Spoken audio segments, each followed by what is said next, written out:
क्या पुलिस और मोदी सरकार दे रही है देश की बेटियों की इज्जत के साथ खिलवाड़ करने वालों का साथ? नमस्कार, मैं आपके साथ हूँ संगीता यादव।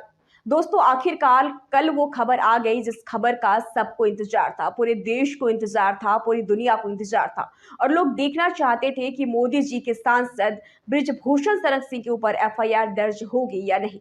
लेकिन दिल्ली पुलिस को कोर्ट में स्वीकार करना पड़ा और ये कहना पड़ा कि हम खिलाड़ियों की एफआईआर दर्ज करेंगे। लेकिन सुप्रीम कोर्ट ने कहा कि आज ही एफआईआर दर्ज करनी होगी। लेकिन दोस्तों, कई सारे सवाल हैं जिसके ऊपर चर्चा करनी बहुत जरूरी है। क्या अब हर आम आदमी, हर पीड़ित, हर शोषित पुलिस स्टेशन और सरकार की तरफ नहीं बल्कि सुप्रीम कोर्ट की तरफ भागे? जो कुछ भी हो सुप्रीम कोर्ट की तरफ भागो। क्या सुप्रीम कोर्ट की जब फटकार लगेगी तभी काम होगा? क्या अब पुलिस और सरकार बिना सुप्रीम कोर्ट की फटकार लगाए हरकत में नहीं आ सकती? क्या सुप्रीम कोर्ट के बिना फटकार के सिस्टम के कान पर जू नहीं रेंग सकता क्या? दोस्तों, एफआईआर दर्ज हो गया है। बृजभूषण शरण सिंह पर दो तरह की एफआईआर दर्ज की गई है। एक पोक्सो एक्ट के तहत जो नाबालिग लड़की थी उस मामले में, दूसरा 6 खिलाड़ियों के यौन शोषण के मामले में। लेकिन क्या इस एफआईआर का कोई असर बृजभूषण शरण सिंह पर होगा या फिर एफआईआर दर्ज करके सिर्फ खाना पूर्ति कर दी जाएगी? क्योंकि दोस्तों, एफआईआर दर्ज होने के बाद अब तक बृजभूषण शरण सिंह की गिरफ्तारी नहीं हुई है। उस पर पोक्सो एक्ट लगा है जिसमें पुलिस मिनटों में आरोपी को उठा लेती है। अगर आरोपी ना मिले तो परिवार वालों को ले जाती है। लेकिन यहाँ बृजभूषण शरण सिंह के ऊपर कोई एक्शन होते नहीं दिख रहा है। दोस्तों, जिस तरह से इस पूरे मसले में बृजभूषण शरण सिंह एक ताकतवर शख्स की तरह उभरा है, क्या खिलाड़ियों की सुरक्षा सुनिश्चित की जाएगी? और ये बात सुप्रीम कोर्ट में भी उठी है। सुप्रीम कोर्ट में भी इस चीज की मांग की गई है। कपिल सिब्बल जो खिलाड़ियों की तरफ से वकील है, उन्होंने सुप्रीम कोर्ट के अंडर कहा था कि खिलाड़ियों की सुरक्षा सुनिश्चित की जाए और साथ ही साथ जो एक महिला खिलाड़ी नाबालिग है उसकी भी सुरक्षा सुनिश्चित की जाए। हमने कोर्ट में गुहार लगाई कि जी आप इस केस को डिस्पोज ऑफ ना करें, इसको पेंडिंग रखें और जो ये कंप्लेनेंट लड़कियां हैं इनको पुलिस प्रोटेक्शन दी जाए।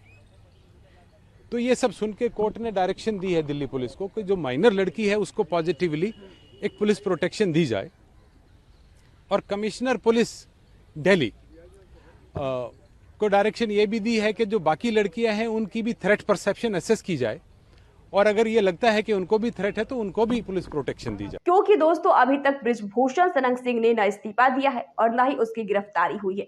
अभी भी वो सारे पावर उसके पास है जिसके बल पर वो एक घिनौने काम करता था, बेटियों का, महिलाओं का शोषण करता था। दोस्तों, वैसे इस मामले में अगली सुनवाई 5 मई को सुप्रीम कोर्ट के अंदर होगी और तब तक पुलिस बताएगी कि उसने क्या क्या एक्शन लिया है, क्या क्या कार्रवाई की है।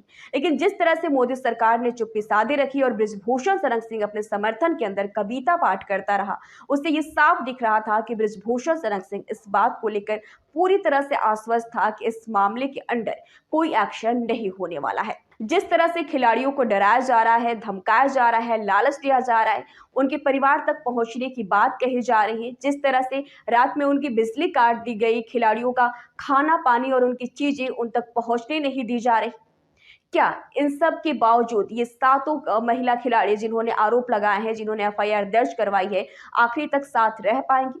कहीं ऐसा ना हो कि एक भी खिलाड़ी को तोड़ने में उन्हें कामयाबी मिल जाए। ये बहुत बड़ा सवाल है। जिस तरह से खिलाड़ियों पर ये दबाव बनाया जा रहा है, प्रोटेस्ट को खत्म करने का, उन्हें जाने का, हटाए जाने का जिस तरह से दबाव बनाया जा रहा है, ये बहुत बड़ा सवाल है। लेकिन ये मामला बीजेपी के लिए बहुत बड़ा झटका भी साबित हो सकता है, क्योंकि जिस तरह से बीजेपी पूरी तरह चुप रही और स्मृति ईरानी तक चुप्पी से बिजली काट दी गई है, पानी अंदर नहीं आने दे रहे हैं, हर तरीके से तानाशाह कर रहे हैं। बृजभूषण मुझे लगता है कानून से भी बड़ा हो गया है और उन तनु बुझ लो पुलिस वाला, अगर आप लोग की बेटी होती तो आप ऐसा ही व्यवहार करते क्या?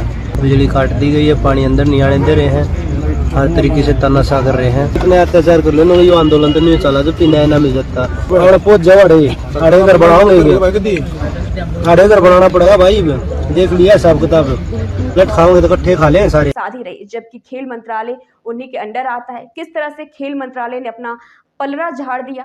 अच्छा होता कि सरकार में से, प्रशासन में से कोई भी आगे आता और बेटियों की बातें सुन लेता, लेकिन नहीं। बेटियों के मेडल लाने पर, अपने घर खाने पर बुलाने वाले हमारे प्रधानमंत्री बेटियों के यौन शोषण पर उन्हें देखना और सुनना भी नहीं चाहते। प्रियंका गांधी भी जंतर मंतर पे पहुंची हुई थी, खिलाड़ियों को सांत्वना दिया, मीडिया से बातें की। अभी थोड़ी देर में अरविंद केजरीवाल भी जंतर मंतर पे पहुंचने वाले हैं, ऐसी खबरें आ रही हैं।